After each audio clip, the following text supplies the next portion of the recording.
दोस्तों, ये कहानी है ईरान के राजा मोहम्मद रेज़ा पहलवी की, जिन्होंने साल 1971 में ऑर्गेनाइज की दुनिया की सबसे महंगी पार्टी। यह पार्टी उन्होंने पर्शियन एम्पायर के 2500 साल पूरे होने की खुशी में ऑर्गेनाइज की थी और इस पार्टी में 65 से अधिक देशों के रिप्रेजेंटेटिव्स ने हिस्सा लिया। मोहम्मद रेज़ा पहलवी को शाह के नाम से भी जाना जाता था, जिसका मतलब था किंग ऑफ किंग्स। शाह दुनिया को ईरान के इतिहास के बारे में बताना चाहते थे और वे अपने आप को एक कुशल राजा मानते थे, इसलिए उन्होंने इस पार्टी को ऑर्गेनाइज किया।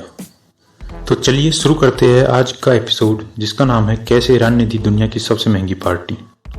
ये था महान पर्शियन एम्पायर, जिसके राजा थे साइप्रस द ग्रेट।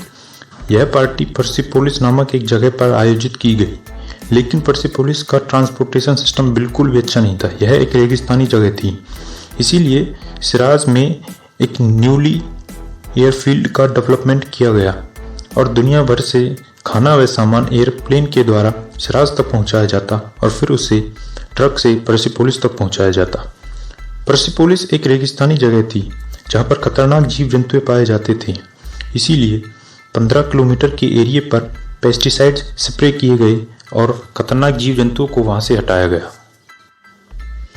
शाह इस पार्टी को और भी लग्जरियस बनाना चाहते थे और वे वेस्टर्न कल्चर से काफ़ी प्रभावित थे, इसीलिए वो पेरिस गए और वहाँ की top restaurant and hotel companies को इस पार्टी में फूड प्रोवाइड कराने के लिए बोला।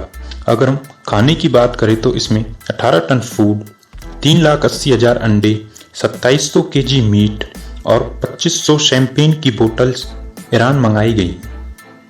मेहमानों के रहने की जगह बनाने के लिए फ्रेंच की जानसिन कंपनी को बुलाया गया।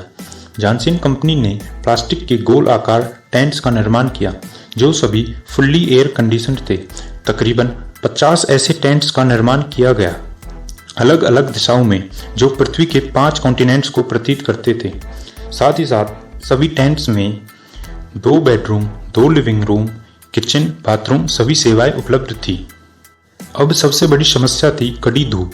इससे बचने के लिए लाखों की संख्या में पेड़ लगाए गए और पर्सिपोलिस को एक हरे भरे जंगल में तब्दील कर दिया गया और स्पेन से 50,000 छोटे पक्षियों को यहाँ पे लाया गया, लेकिन ज़्यादातर पक्षी 3 दिनों में ही प्यास से और कड़ी धूप से मारे गए।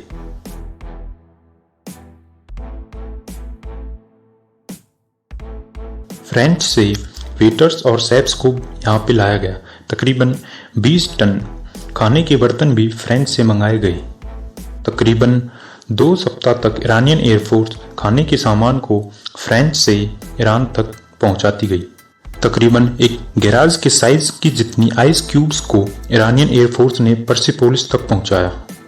मेहमानों की सुरक्षा को मद्देनजर रखते हुए सभी मेहमानों को 250 बुलेट प्रूफ लैम्बोर्गिनी गाड़ियों के द्वारा मेन इवेंट तक पहुंचाया गया तथा 65,000 सैनिकों को रास्ते में तैनात किया गया और हर चेक पॉइंट पर गाड़ियों की स्ट्रिक्ट चेकिंग होती।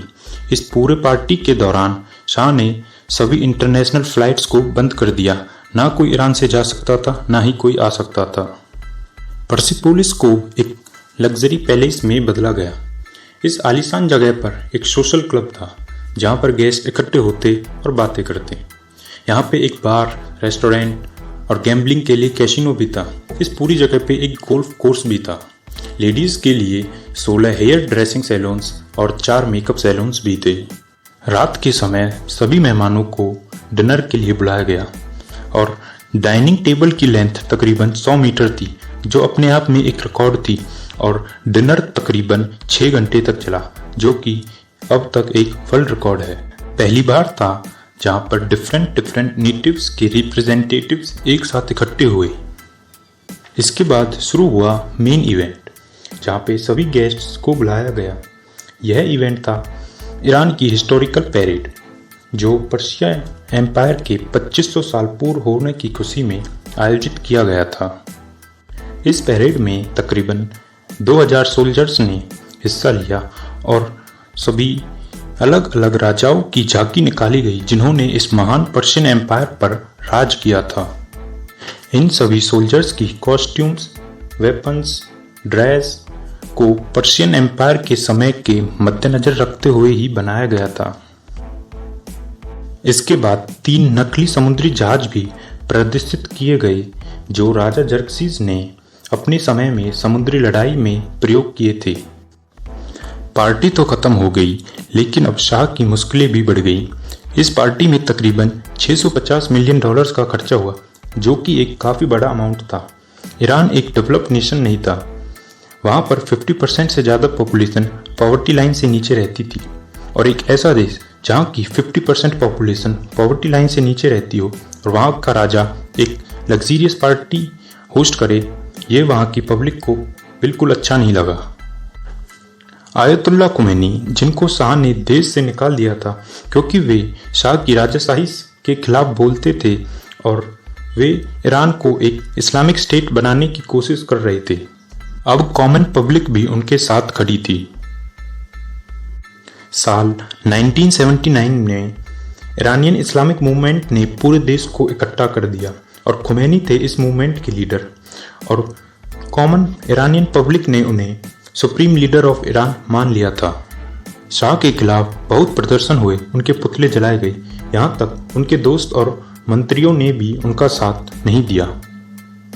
आखिरकार शाह ने पूरी ईरानियन पब्लिक से माफ़ी मांगी और कहा कि ऐसी गलती दोबारा नहीं होगी, लेकिन इसका कोई फ़ायदा नहीं हुआ। इसके बाद उन्होंने ईरान को छोड़ दिया और वे कभी वापस नहीं लौटे। दोस्तों, ये थी कहानी ईरान के राजा मोहम्मद रेज़ा पहलवी की। आई होप आपको कहानी अच्छी लगी हो। अगर अच्छी लगी तो इस वीडियो को लाइक कीजिए, शेयर कीजिए और चैनल को कीजिए सब्सक्राइब।